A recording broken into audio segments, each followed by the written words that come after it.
Summer, ये बताओ कि तुम्हारा शौक क्या है?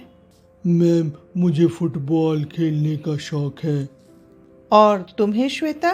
मुझे तरह तरह की डॉल रखने का शौक है।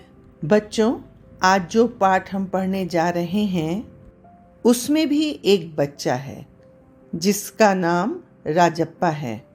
उसे अलग अलग देशों के टिकट इकट्ठे करने का शौक था। अच्छा, मुझे भी टिकट इकट्ठे करने का शौक है। उन टिकटों से तुम क्या करते हो? अपना एल्बम बनाता हूँ और क्या करता हूँ। राजप्पा भी एल्बम बनाता था, इसलिए आज के पाठ का नाम है टिकट एल्बम और इसके लेखक हैं सुंदरा राम स्वामी। तो फिर सुमित अय्यर कौन है? सुमित अय्यर ने इसे तमिल से हिंदी में अनुवाद किया है।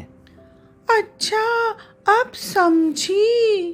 तो बच्चों, आज जो पाठ हम पढ़ने जा रहे हैं उसका नाम है टिकट एल्बम। तो चलो देखते हैं राजप्पा और उसके टिकट एल्बम की कहानी। मैं टिकट एल्बम हूँ, राजप्पा का टिकट एल्बम। पहले सारे बच्चे मुझे यानी कि राजप्पा को घेरे रहते थे, पर अब कोई नहीं पूछता। जानना चाहते हो क्यों? बेचारा राजप्पा। राजप्पा के एल्बम की लड़कों में पहले तारीफ रहती थी। मधुमक्खी की तरह उसने एक एक करके टिकट जमा किए थे। उसे तो बस यही धुन सवार थी। सुबह 8 बजे वह घर से निकल पड़ता था। टिकट जमा करने वाले सारे लड़कों के चक्कर लगाता। 2 ऑस्ट्रेलिया के टिकटों के बदले 1 फिनलैंड का टिकट लेता, 2 पाकिस्तान के बदले 1 रूस का। बस शाम जैसे ही घर लौटता, बस्ता कोने में पटक कर अम्मा से चबेना लेकर निकर की जेब में भर लेता और खड़े खड़े कॉफ़ी पीकर निकल जाता। 4 मील दूर अपने दोस्त के घर से कनाडा का टिकट लेने पगडंडियों से होकर भागता। एक बार सरपंच के लड़के ने उसके एल्बम को 25 रुपए में खरीदना चाहा था। राजप्पा को बहुत गुस्सा आया। उसने बड़बड़ाते हुए तीखा सा जवाब दिया, तुम्हारे घर में जो प्यारी लड़की है ना, उसे दे दो ना 30 रुपए में। सारे लड़के ठहाका मारकर हंस पड़े, पर अब बेचारे राजप्पा के एल्बम को कोई नहीं पूछता। तुम्हें पता है बच्चों, जब से नागराजन का एल्बम आया है, कोई राजप्पा के एल्बम की बात ही नहीं करता। सब कहते हैं राजप्पा का एल्बम फिसड्डी है। क्या नागराजन का एल्बम बहुत सुंदर था? हाँ, लेकिन राजप्पा के पास जितने टिकट थे उतने नागराजन के एल्बम में नहीं थे। नागराजन का टिकट एल्बम उसके मामा ने सिंगापुर से भिजवाया था और उस पर लिखा था इस एल्बम को चुराने वाला बेशर्म है। ऊपर लिखे नाम को कभी देखा है?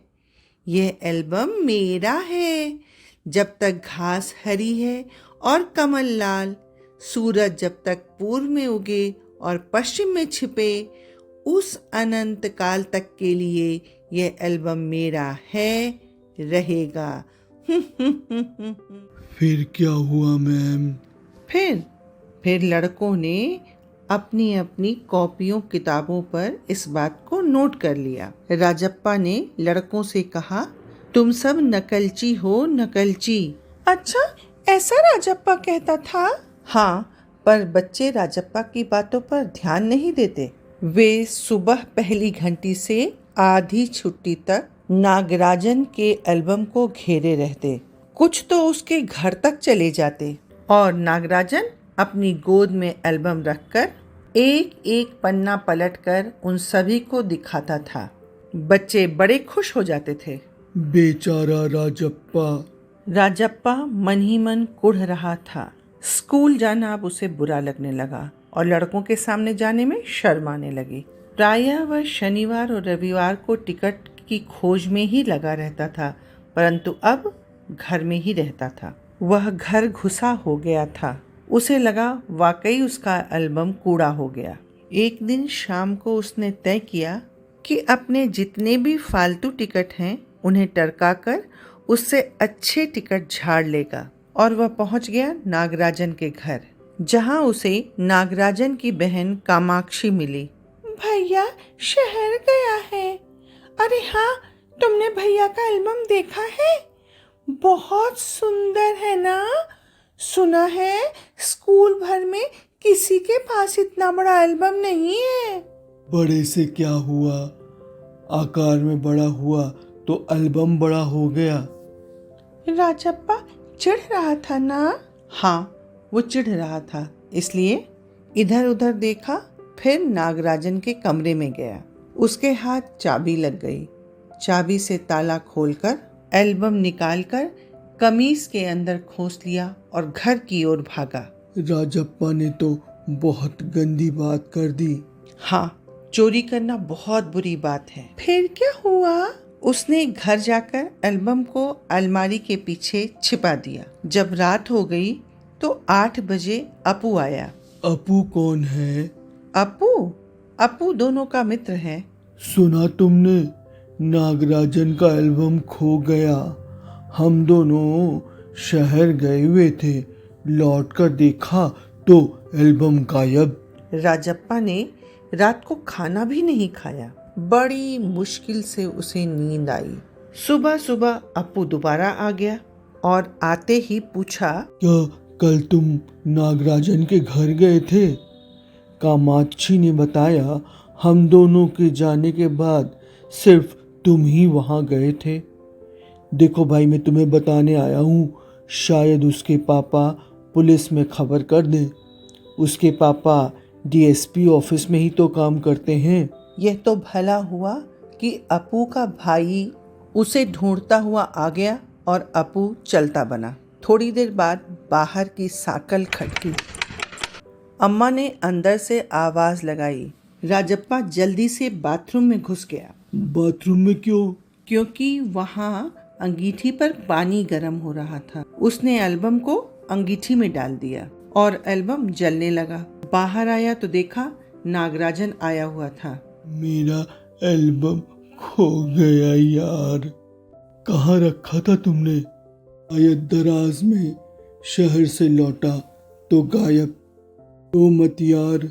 राजप्पा झट नीचे गया और अपना एल्बम लाकर बोला, लो, यह रहा मेरा एल्बम। अब इसे तुम रख लो। ऐसे क्यों देख रहे हो? मजाक नहीं कर रहा हूँ, सच कहता हूँ। इसे अब तुम रख लो। बहला रहे हो यार। नहीं यार, सचमुच तुमको दे रहा हूँ, रख लो। ठीक है, मैं इसे रख लेता हूँ, पर तुम क्या करोगे? मुझे नहीं चाहिए। क्या तुम्हें एक भी टिकट नहीं चाहिए? अरे तुम कैसे रहोगे बगैर टिकट के? अरे तुम रख लो, लेकर चले जाओ। चले जाओ यहाँ से। अरे राजप्पा ने अपना एल्बम कैसे दे दिया? बेचारा देते हुए बहुत रोया और बोला, एल्बम दे दो, मैं आज रात भर इसे जी भर देखना चाहता हूँ। कल सुबह तुम्हें दे जाऊंगा। अच्छा, फिर क्या हुआ? फिर क्या होना था? नागराजन ने एल्बम राजप्पा को दे दिया और घर चला गया। अच्छा, फिर राजप्पा ने क्या किया? क्या वह झूठ बोल रहा था? नहीं, वो झूठ नहीं बोल रहा था, बल्कि बेचारा एल्बम लेकर ऊपर गया और दरवाजा बंद करके एल्बम को छाती से लगा लिया। फिर फूट फूट कर रोने लगा। बेचारा राजप्पा। तो बच्चों, कैसा लगा आज का पाठ? मैम, बहुत अच्छा लगा। हमने ना इस पाठ से ये सीखा कि हमें कभी चोरी नहीं करनी चाहिए और किसी का सामान देख करके उससे ईर्ष्या भी नहीं करनी चाहिए। ठीक है बच्चों, तो आज का पाठ हमारा यहीं समाप्त होता है। बहुत जल्द मिलेंगे अपने अगले पाठ के साथ। तब तक स्वस्थ रहो, मस्त रहो।